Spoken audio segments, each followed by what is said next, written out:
Welcome to my American History Notes, where I um, discuss my conclusions that I've drawn from studying American history. Conclusions you might not agree with or even be offended by, but the point is that you need to have your own understanding of American history, your own interpretation, and your own study. So you should know about these things that I talk about. So I hope you'll subscribe to my channel.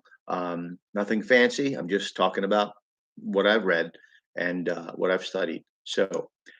And that might even change. I might even do another one. I might just go ahead and revise everything I've said and add to it later. So, the Cold War against Soviet Russia rolls seamlessly into the war against Islamofascism, with the first Gulf War against Saddam Hussein being a fight against a dictator who was a Marxist socialist fan of the Soviet tyrant Stalin and a Muslim. In this war, a new terrorist organization would form among the Allies fighting Saddam.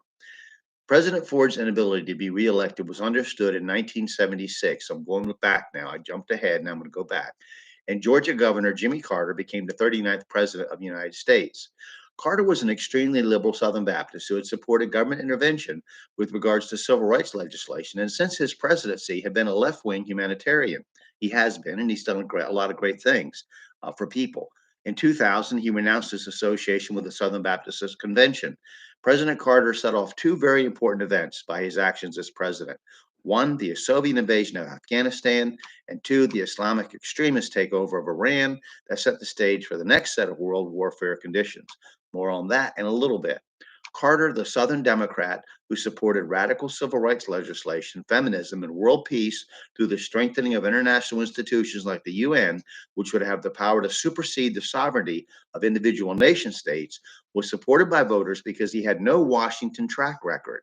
He was a left wing populist, as Trump would later be a right wing populist, but only would serve one term as neither one was supported by the power structure of the government. Carter was, however, supported by institutional power brokers such as the Trilateral Commission formed in 1973 because he could be manipulated and was referred to, excuse me, in news stories in the 1980s as that organization's least objectionable alternative. So we're going to stop there and continue with his administration, some scandals, some failures, some successes, and go on from there. And I hope that you'll study Carter. Carter is a good guy. He's a personally he's a good person, apparently, and everything he's done since his presidency shows that. But he wasn't a very competent president. So populists are hit or miss. In any event, that's my discussion on that. You won't agree with it necessarily. You might even be offended by it. But as long as you have an opinion about it, that's what I'm looking for. Thank you. Have a good day.